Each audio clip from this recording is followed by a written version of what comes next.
வணக்கம். மோடி அவர்களின் 3 நாடுகளின் பயணம். அந்த பயணத்தில் என்னென்ன ஒப்பந்தங்கள் கையெழுத்திடப்பட்டது என்பதை இந்த பதிவில் நம்ம பார்க்கலாம். ஜூன் 6 முதல் ஜூன் 8 முதல் அவர் இந்தோனேசியாவுக்கு பயணம் பண்ணிட்டார். அங்க இருக்கிற பிரதமர் ஒரு சந்திக்கும் போது அவர் போன வருடம் பாரதத்துக்கு வந்திருந்தார். அப்போது அவர் சொல்லியிருந்தார், அவருடைய டிஎன்ஏ டெஸ்ட் பண்ணும்போது அது ஒரு இந்தியன் டிஎன்ஏ, ஹிந்து டிஎன்ஏவா இருந்ததுன்னு சொன்னார். அது பல லிபரல்ஸ்களுக்கு, பல அப்போசிஷன்ஸ்களுக்கு ஒரு மிகப்பெரிய உறுத்தலாக இருந்திருக்கும். இது ஒரு ஃபன் பார்ட். ஒப்பந்தங்கள் 20 மெயின் அக்ரிமெண்ட்ஸ் என்று மெமரண்டம் ஆஃப் அண்டர்ஸ்டாண்டிங் சைன் பண்ணப்பட்டது. அதில் முக்கியமானது என்னென்ன என்பதை நாம் பார்க்கலாம். முதலில் சைன் பண்ணுவது defence procurement. Defence procurement $360 million defence procurement sign பண்ணுது. $360 கிட்டத்தட்ட 6,300 கோடி ரூபாய்க்கான டிஃபென்ஸ் ஒப்பந்தங்கள் சைன் பண்ணுது. அதில் முக்கியமாக பார்த்தீங்கன்னா BrahMos missile, then Astra air to air missile. Astra விமானங்கள், போர் விமானங்களுக்கு தாக்கக்கூடிய அந்த ஆயுதம், அந்த மிசைல் தான் அஸ்த்ரா மிசைல். இந்த 2 மிசைல்ஸும் வாங்கிறதுக்கான டீல் சைன் பண்ணுது. ரெண்டாவது பார்த்தீங்கன்னா, இப்போது எந்த ஒரு பார்த்தீங்கன்னாலும் அதில் defence procurement, security, maritime cooperation, diplomatic ties, இப்படி ஒரு கீவேர்ட்ஸ் எல்லாத்துலேயுமே வரும். ஸோ ஒரு கிளீன் ஷேடாக இருக்கு. எல்லா ஒப்பந்தங்களிலும் இந்த வேர்ட்ஸ்லாம் நீங்கள் நிறைய கேள்விப்படலாம். அது ரெண்டாவது பார்த்தீங்கன்னா முக்கியமானது பார்த்தீங்கன்னா அந்தமான் நிக்கோபார் பக்கத்தில் பார்த்தீங்கன்னா ஒரு தீவு இருக்கு. அந்தமான் நிக்கோபார் பக்கத்தில் ஸ்ட்ரைட் ஆஃப் மலாக்காக்கு பக்கத்திலே பார்த்தீங்கன்னா ஸ்ட்ரைட் ஆஃப் மலாக்காக்கு பார்த்தீங்கன்னா சபாக் போர்ட்னு ஒரு போர்ட் இருக்கு. சபாக் போர்ட் இந்தோனேஷியாவுக்கு பக்கத்தில் அந்த இடத்துல பார்த்தீங்கன்னா அந்த போர்ட்டை இந்தியாவும் இந்தோனேஷியாவும் கொலபரேஷனில் அந்த போர்ட்டை டெவலப் பண்ணதான் சொல்கிறாங்க. அது ஒரு இப்போ ப்ரைவேட் போர்ட்டாக இருக்குமா இல்லை மிலிட்ரி போர்ட்டாக இருக்குமான்னு தெரியாது. எனக்கு தெரிஞ்சிருக்கு ஒரு ப்ரைவேட் கமர்ஷியல் போர்ட்டாக தான் இருக்கும். அப்போ தான் அதில் ஒரு எக்கனாமிக் ஹப்பை மாற்றக்கூடிய வாய்ப்புகள் இருக்கிறது. ஸ்ட்ரைட் ஆஃப் மலாக்கான்றது எங்கே இருக்குன்னா மலேசியா, சிங்கப்பூர் அந்த வழியாக போகக்கூடிய டுவர்ட்ஸ் தி ஈஸ்டர்ன் ஏஷியா, அதாவது வியட்நாம், பிலிப்பீன்ஸ், ஜப்பான், சைனா, கொரியாவுக்கு போகக்கூடிய வழிகள். அது இன்ஃபேக்ட் அதுதான் சைனாவுடைய என்ன சொல்றது ஒரு தொண்டைக்கொடின்னு சொல்லுவாங்கள்ல. அங்கே இந்தியா செக் வச்சுச்சுன்னா சைனாவால் தன்னுடைய எக்ஸ்போர்ட்டுகள், தன்னுடைய 80% of the exports of China goes through that strait of Malacca.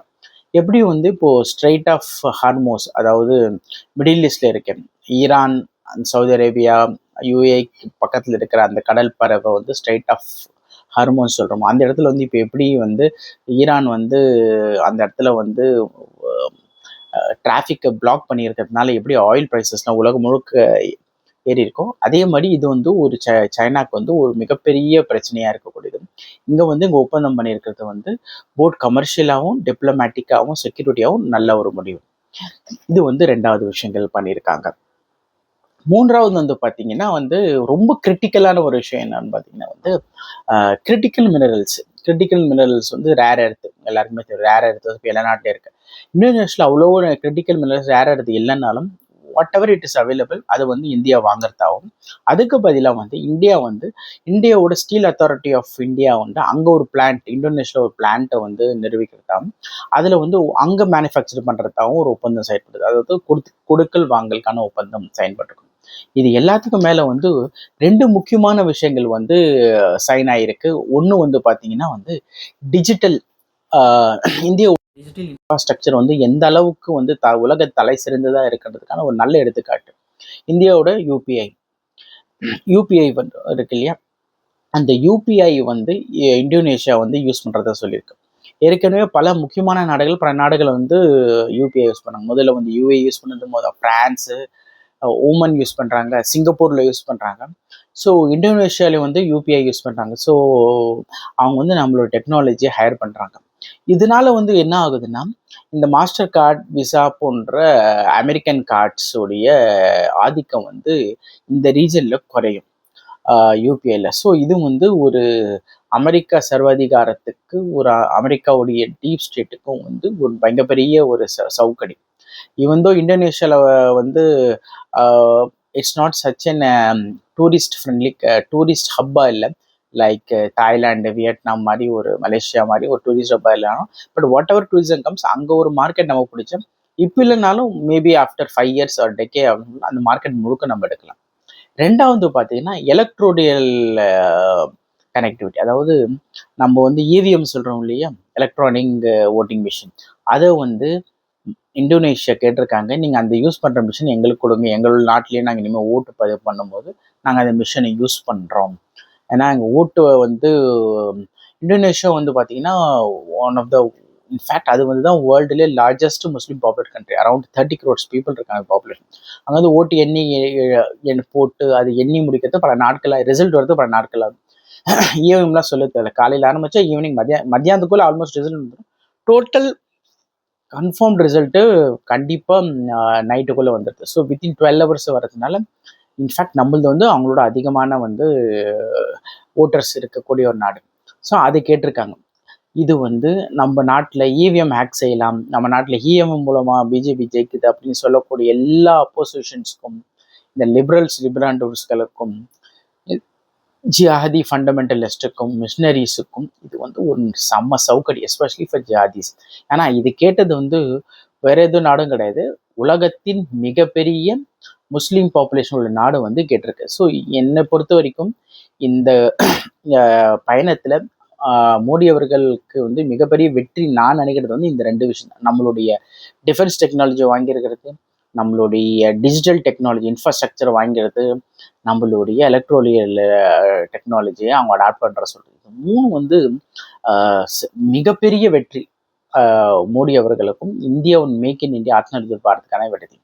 இறுதியாக பார்த்தீங்கன்னா இந்தோனேஷியாவில் 9th century ஒரு சிவன் கோயில் இருக்கு. அந்த சிவன் கோயிலை வந்து பொறுமைப்பு பண்ணுறதுக்கு வந்து அவங்க வந்து ஒத்துக்கொள்ளிட்டு இருக்காங்க. அங்கே சிவன் கோயிலை வந்து 9th century சிவன் கோயிலை வந்து பராமரிப்பு பண்ணி ரெஸ்டோர் பண்ணுறாங்க. அந்த ரெஸ்டோர் பண்ணுறதுக்கான முழுசையும் இந்தியா எது இருக்கு.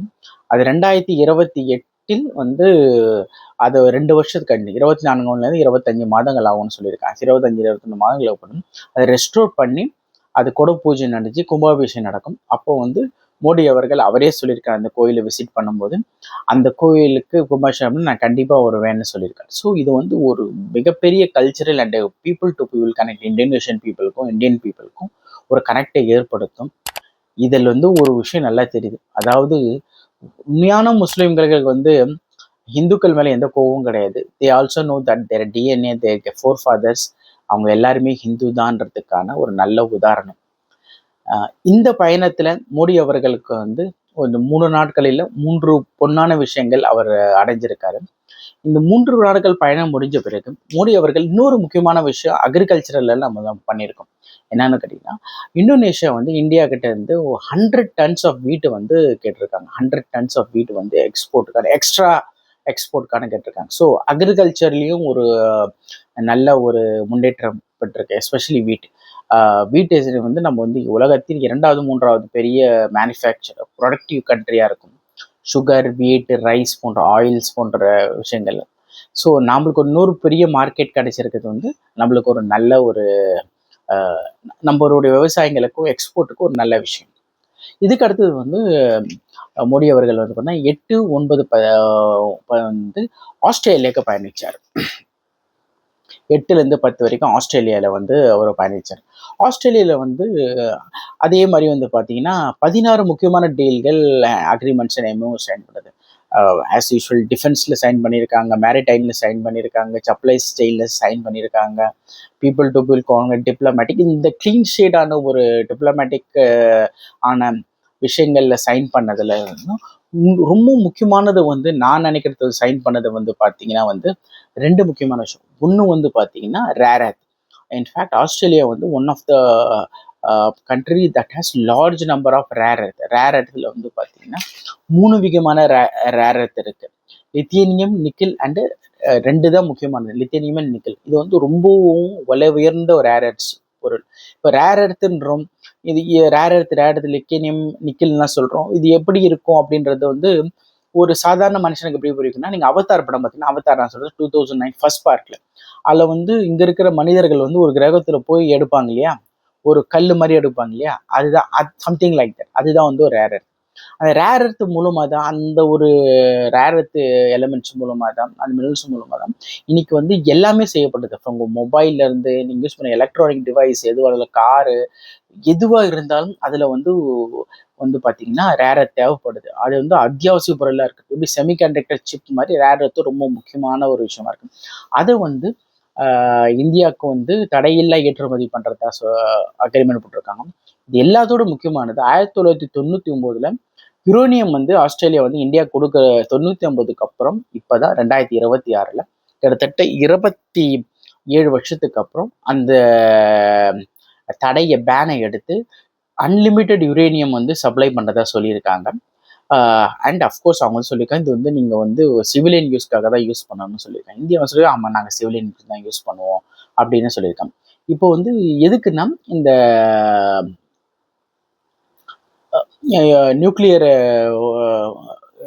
இந்த நியூக்ளியர் பார்ட்ஸ்க்கு ரொம்ப முக்கியமானது வந்து யுரேனியம். யுரேனியம் மூலமாக தான் நியூக்ளியர் எனர்ஜி எடுக்க முடியும். இந்த யுரேனியம் வந்து மூலமாக தான் இப்போ வந்து பார்த்தீங்கன்னா எனர்ஜி ரொம்ப தேவைப்படுது. எனர்ஜி வந்து பல நாடுகள் எப்படி எடுக்கிறாங்கன்னா கோல் மூலம் எடுப்பாங்க. அதுதான் வந்து traditional way of taking energy, current எடுக்கிறது. விண்டு, சோலாரு, ஹைட்ரோ இதெல்லாம் வந்து ஹை காஸ்ட்டு அண்டு வந்து அந்த அளவுக்கு வந்து ஒரு ப்ரொடக்டிவான எனர்ஜி கிடையாது. அது தேவையான எனர்ஜி நம்மளுக்கு கிடைக்காது. So nuclear power energy, civil energy வந்து வந்துச்சுன்னா நம்மளுக்கு வந்து நிறைய விஷயங்கள் உபயோகம் இருக்கும். நம்ம நிறைய டேட்டா சென்டர்ஸ் ஓப்பன் பண்ணலாம். கரண்ட் பில் இப்போ தேவை அதிகமாக இருக்குது, நீட் வந்து ரொம்ப அதிகமாக இருக்குது. இப்போ சம்மர் தான் போயிட்டு இருக்கு, நம்ம நிறைய யூஸ் பண்ண இல்லையா. திடீர்னு வந்து கரண்ட் ஷார்ட்டேஜ்லாம் ஆகாமல் இருக்கிறதுக்கு வந்து இதை வந்து நம்ம யூஸ் பண்ணிக்கலாம். இன்ஃபேக்ட் வந்து ஆஸ்திரேலியா கிட்ட எவ்வளோ யுரேனியம் இருக்குன்னா, what we are importing from Australia சொல்லப்படுதுன்னா கிட்டத்தட்ட அடுத்த 400 ஆண்டுகளுக்கு 400 இயர்ஸ்க்கு நம்மளுக்கு வந்து இந்த எனர்ஜி பிரச்சனையே தீர்க்கப்படும் அப்படின்னு சொல்றாங்க. இது வந்து ஒரு மிகப்பெரிய விஷயம். ஒரு டிப்ளமேட்டிக் வின்னு அகெயின்ஸ்ட் அமெரிக்கன் விஷ். அமெரிக்கா வந்து இது மறைமுகமாக வந்து இது கொடுக்க வேணாம்னு சொல்லி எவ்வளோ தடை போட்டாலும் ஆஸ்திரேலியா தன்னிச்சையாக முடிவெடுத்தது. அது இல்லாமல் ஆஸ்திரேலியா போன போது நீங்கள் பார்த்துருப்பீங்க, ஜப்பான் பிரதமர் இந்தியாவுக்கு வந்திருந்தான்னு சொல்லியிருந்தோம். அவங்களும் வந்து பார்த்தீங்கன்னா அமெரிக்கா மீறி நிறைய ஒப்பந்தங்கள் போடப்படுறாங்க. லைக் டீலரைசேஷன், கரன்சி மூலமாக ட்ரேட் பண்ணுறது. இப்போ வந்து ஆஸ்திரேலியா வந்து அந்த யுரேனியம் நம்மளுக்கு தரத்தா சொல்லியிருக்காங்க. இதில் எல்லாமே இதில் வந்து 4 Australia and Japan are in quad countries. So நான் அப்பப்போ சொல்கிறது ஒரு விஷயங்கள் அப்படி கொஞ்சம் கொஞ்சமாக வந்து ஊர்ஜிட் ஆகிட்டு வருது. America is losing is grip on the world and it's not a super power as it was before 20 years. அதுக்கு இது மட்டும் இல்லாமல் ஆஸ்திரேலியா இந்தியாவோட இன்னும் முக்கியமான விஷயங்கள் சைன் பண்ணியிருக்காங்க. அதில் வந்து முக்கியமானது பார்த்தீங்கன்னா ஸ்பேஸில் எஸ்பெஷலி வித் இஸ்ரோவோட சேர்ந்து நம்மளுடைய ப்ரைவேட் செக்டார் ஸ்பேஸ் செக்டார்ஸோடு சேர்ந்து they wanted to collaborate. Maybe வந்து நீங்கள் பார்த்தீங்கன்னா ஆஸ்திரேலியா நிறைய சேட்டலைட்ஸ் வந்து இஸ்ரோவில் மூலமாக விண்வெளியில் லான்ச் பண்ணப்படும். இப்போ லேட்டஸ்ட்டாக வந்து பார்த்தீங்கன்னா முன்னேற்று வந்து பார்த்தீங்கன்னா sky rocket from Hyderabad, India's first private space company has successfully launched it's satellite in the world. அதாவது இந்தியாவில் முதல் முறையாக செஞ்சு, அது இல்லாமல் உலகத்தில் ஃபர்ஸ்ட் ஒரு ஏரோஸ்பேஸ் கம்பெனி தன்னுடைய ஃபர்ஸ்ட் அட்டம்ப்ட்லேயே வந்து சக்ஸஸ்ஃபுல்லாக பண்ணது. It is not done even by SpaceX. Elon மஸ்கோட ஸ்பேஸ் எக்ஸ் கூட ஃபர்ஸ்ட் பண்ணலை, சைனாலேயும் பண்ணல, யூரோப்லேயும் பண்ணல. ஸோ ஒரு நம்ம நாட்டிலேருந்து ஒரு சின்ன ஸ்கை ராக்கெட் என்ற ஏரோஸ்பேஸ் நிறுவனம் சாதனை படைச்சது வந்து these are great milestones. Australia பயணத்தை முடிச்சுட்டு 8லேருந்து 10 ஆஸ்திரேலியா பயணத்தை முடிச்சிட்டு வரைக்கும் அடுத்தது வந்து 2 நாள் பயணமாக நியூசிலாந்து போனார். நியூசிலாண்டில் வந்து போகிற முதல் பிரதமர் 40 இயர்ஸ்க்கு அப்புறம் இவர் தான். ஸோ 40 இயர்ஸ்க்கு அப்புறம் அவங்க போனதுனால அங்கே வந்து மிகப்பெரிய வரவேற்பு கொடுத்து, மோடி எங்கே போனாலும் மிகப்பெரிய வரவேற்பு கொடுக்குறது. இந்தியன் டயஸ்பரா வந்து அவரை வந்து வெல்கம் பண்ணுறது, அங்கே ஒரு கிராண்ட் ஃபங்க்ஷன் நடக்கிறது, இன்டராக்ஷன் நடக்கிறது. இட் பிகம்ஸ் எ நார்மல் நார்ம்ஸாக இருக்குது. நியூசிலாந்து போன கண்ட்ரிகளுக்கு வந்து ஒரு என்ன சொல்கிறது, ஒரு முக்கியத்துவம் இல்லாத country. New Zealand is not a diplomatic power, economic power ஒன்றும் இல்லை. அது தட் இஸ் டெவலப்டு கண்ட்ரி, அவ்வளோதான். தவிர அது ஒரு இம்பார்ட்டன்ஸு கிடையாது. அப்படி இருந்தும் மோடி அவர்கள் ஏன் அப்படி போயிருக்காங்கன்னா, நான் ஏற்கனவே சொன்ன மாதிரி எந்த நாட்டையும் எந்த ஒரு விஷயத்தையும் நம்ம வந்து வந்து தப்பா எடை போடக்கூடாது, குறைச்சி எடை போடக்கூடாது. ஸோ ஆஸ்திரேலியா போயிட்டு நியூசிலாந்து போனால் அது ஒரு பெரிய பாதிப்பு உண்டாக்கும். ஸோ அவர் வந்து அங்கே போனதை வந்து அங்கே ஒரு புதிய உறவு உருவாக்குறாரு இந்தியாவுக்கும் நியூசிலாண்டுக்கும் மத்தியில். ஆஸ் யூஷுவல் நிறைய விஷயங்கள் அங்கே சைன் ஆனாலும் 4 முக்கியமான விஷயங்கள் வந்து ஒரு ஒரு முக்கியமான விஷயங்கள் அங்கே சைன் ஆயிருக்கு. முதல்ல வந்து பார்த்தீங்கன்னா டூரிசம். எப்படி ஆஸ்திரேலியா மாதிரி நியூசிலாண்டில் வந்து டூரிசம் இஸ் இம்ப்ரூவிங். அது ஒரு டிஃப்ரெண்ட்டான ஒரு கிளைமேட்டு, நிறைய பேர் டூரிசம் போவாங்க லாங், எஸ்பெஷலி ஒரு ஹில்ஸு அந்த மாதிரி சம்மந்தப்பட்ட ஒரு கூல் கிளைமேட்டு. பட்டு லைக் இப்போ பார்த்தீங்கன்னா வெஸ்ட் நார்த்தன் யூரோப்பில் போனீங்கன்னா ரொம்ப கோல்டாக இருக்கும், ரொம்ப ஐஸாக இருக்கும். பட் நியூசிலாண்டில் you can go to hills and all those places, க்ரீனரியில் பார்க்கலாம். பட் அந்த ஐஸ்லாம் இருக்காது. ஸோ அந்த ஒரு எதிர்பார்க்குற கஸ்டமர்ஸ்லாம் they can people want to go and explore அங்கே வந்து நியூசிலாண்டு போகும். ஸோ டூரிசமில் சைன் ஆயிருக்கு. ஸோ நிறைய இந்தியன்ஸ் வந்து இனிமேல் நியூசிலாந்து போகலாம், நியூசிலாண்டு நிறைய பேர் இந்தியாவுக்கு வரலாம், விசா ஃப்ரீயாக இருக்கும். அப்புறம் முக்கியமானது வந்து பார்த்தீங்கன்னா ஸ்போர்ட்ஸு சைன் பண்ணியிருக்காங்க, டெக்னாலஜியில் சைன் பண்ணியிருக்காங்க. That's our clean sheet. But ரொம்ப முக்கியமானது பார்த்தீங்கன்னா dairy and agriculture. New Zealand like France, Australia மாதிரி it's a very dairy related country. அங்கே டைரி வந்து ரொம்ப முக்கியமான ஒரு ப்ராடக்ட். டைரி சம்மந்தப்பட்ட எல்லா ப்ராடக்ட்ஸும் வந்து அவங்க ரொம்ப உலகம் தரம் வாய்ந்தது. ஸோ அந்த ட்ரேட் டீல் சைன் பண்ணிருக்கு. அதனால் நியூசிலாண்டோட பொருட்கள் இந்தியாவிலும் கிடைக்கலாம். இந்தியாவோட அமுல் முக்கியமாக வந்து பார்த்தீங்கன்னா இந்தியாவில் இருக்க நிறைய டைரி ப்ராடக்ட்ஸில் நம்பர் 1 இருக்கிற அமுல் வந்து அங்கே வந்து ஒரு மார்க்கெட் ஓப்பன் பண்ணியிருக்காங்க. So how well we will explore and tap that market பொறுத்திருந்து பார்க்க வேண்டும். அக்ரிகல்ச்சர்லையும் நம்ம பண்ணியிருக்கோம். New Zealand is also very famous for apples. New Zealand apples ரொம்ப முக்கியம். ரொம்ப கோல்டாக இருக்கிற எந்த ஒரு ஃப்ரூட்ஸும் அங்கே ரொம்ப நியூசிலாண்ட் ஆப்பிள், பைனாப்பிள்ஸு, ஆரஞ்சஸ்ஸு, நிறைய ஃப்ரூட்ஸ்லாம் இருக்குது. ஸோ வெஸ்டர்ன் ஃப்ரூட் இருக்குது, ஸ்ட்ராபெரி, பிளாக்பெரி போன்ற பொருட்கள், கிரேப்ஸ்லாம் வந்து நியூசிலாண்டில் வந்து ரொம்ப ரொம்ப ஃபேமஸ்ஸு, அந்த வேர்ல்ட் கிளாஸ். ஸோ அந்த அக்ரிமெண்ட் சைன் பண்ணதுனால இனி அந்த பொருட்கள் இங்கே நீங்கள் வாங்குறதா இருந்தால், இப்போ ஃபார் எக்ஸாம்பிள் பார்த்தீங்கன்னா நியூசிலாண்ட் ஆப்பிள்னு ஒன்று இருக்குது, நியூசிலாண்ட் ஆப்பிள்னு ஒன்று இருக்குது. அது வந்து மார்க்கெட்டில் கேட்டால் கிடைக்கும். அது வந்து ரெட்டாக இருக்கும், ஒயிட் ஒயிட்டாக கோடு இருக்கும், சின்னதாக இருக்கும், நல்லா இருக்கும், டேஸ்ட்டாக இருக்கும். மேபி அந்த பொருட்களை வந்து இன்னும் ரொம்ப கம்மியாக கிடைக்கும். பிகாஸ் வந்து இம்போர்ட் டியூட்டிஸ் கம்மி பண்ணியிருப்பாங்க, ஃப்ரீ ட்ரேட் எஃப்டிஏ போட்டதுனால அதுவும் வந்து ரொம்ப உபயோகரமாக இருக்கும். ஸோ இந்த மோடி அவர்கள் வந்து 6லேருந்து 11 6 நாள் பயணமாக அந்த 3 நாளுக்கு கொண்டு வந்து ரொம்ப நல்ல ஒரு பயணமாக போயிடுச்சு. ரொம்ப சக்ஸஸ்ஃபுல்லாகவும் வின்வின் சுச்சுவேஷனாகவும் பாரதத்துக்கு இருந்திருக்கு. இந்த பதிவு பார்த்தவங்க அனைவருக்கும் என் மனமார்ந்த நன்றி. ஜெய்ஹிந்த், வந்தே மாதரம்.